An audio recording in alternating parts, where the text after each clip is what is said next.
Hello student, यहाँ पे हम आपको क्लास 4th की SST पढ़ा रहे हैं और यहाँ पे आप चैप्टर 4 पढ़ रहे हैं और यहीं से देखिए आपका यूनिट 4 स्टार्ट होता है।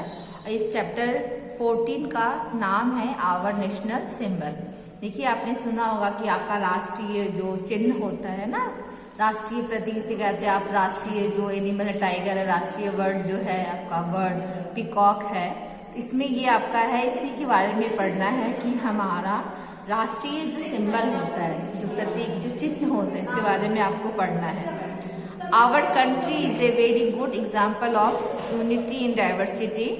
There are some national symbol which remind us about a united India. ठीक है, देखिए आपका जो भारत है, हमारा देश भारत जो है, ये बहुत एक अच्छा उदाहरण है कि विविधता में भी एकता का। और इसमें देखिए कुछ आपके यहाँ पे कुछ राष्ट्रीय चिन्ह है। ठीक है, राष्ट्रीय चिन्ह का प्रयोग किया जा रहा है जो हमारे भारत को एक सूत्र में बांधे रखती है। देखिए सबसे पहला है national flag. Our national flag is also known as tricolor. It has 3 equal horizontal strips. Saffron color is at the top strip, white at the middle and dark green at the bottom. In the center of white strip is a navy blue wheel called chakra. It has 24 spokes. अब देखिए यहाँ पे हमारा जो राष्ट्रीय झंडा है उसे हम तिरंगा के नाम से भी जानते हैं। और इसमें देखिए आपकी 36 रेखाएं होती हैं, 3 पटरियां बनी होती हैं। इसमें सबसे पहला जो होता है सैफरॉन होता है, केसरिया होता है, बीच में आपका सफेद होता है और बीच में एक डार्क कलर यहाँ पर नीचे आपके हरा होता है।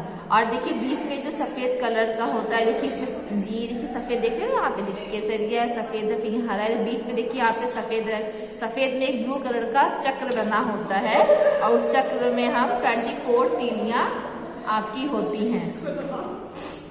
The 3 colour and the chakra in our national flag give different meaning. देखिए इसमें जो 3 कलर होते हैं और चक्र जो होते हैं, इसके राष्ट्रीय झंडे में उसका अलग अलग मतलब होता है। Saffron stand for courage and sacrifice. देखिए जो सबसे पहला रंग जो केसरिया होता है वो साहस और बलिदान का होता है। White stand for truth and peace. और जो दूसरा सफेद जो होता है वो सच्चाई और शांति का प्रतीक होता है। Green stand for prosperity. और हरा जो होता है वो हमारे समृद्धि का प्रतीक होता है। द चक्र स्टैंड फॉर प्रोग्रेस। और चक्र जो होता है ये हमारी उन्नति का प्रतीक होता है। We fly our national flag when we celebrate the national festival like Independence Day and the Republic Day. हम अपने राष्ट्रीय ध्वज को तब फहराते हैं जब हम कोई राष्ट्रीय त्यौहार मनाते हैं, जैसे कि आपका 15 अगस्त हो गया और स्वतंत्रता दिवस हो गया और आपका गणतंत्र दिवस के दिन ये झंडा फहराया जाता है। We must follow some rules whenever we hoist our national flag. और जब हम इस राष्ट्रीय झंडे को फहराते हैं तो हमें कुछ नियमों का पालन करना होता है। ये पहला है the saffron strip of our national flag must always be on top in the flying position. और जब ये झंडा फहराया जाता है सबसे ऊपर जो सैफ्रॉन जो केसरिया रंग होती है वो हमेशा हमारे झंडे में ऊपर होना चाहिए। We must fly our national flag from sunrise to sunset. और देखिए हमें ये भी होता है कि जब हम झंडा रोहण करते हैं तो ये क्या होता है, सूर्य उदय के बाद होता है और सूर्य अस्त होने के पहले झंडे को हम उतार लिया जाता है।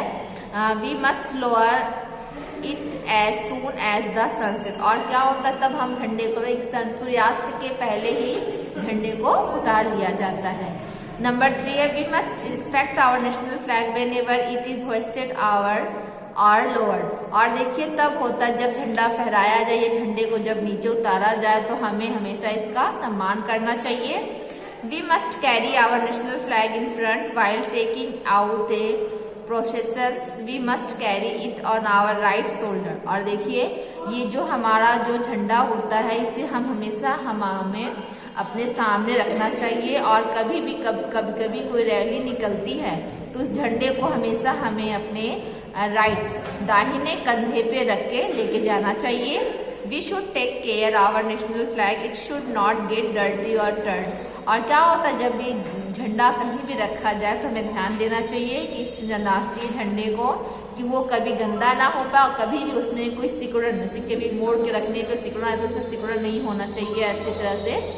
It should always be flown right at the top of the mast.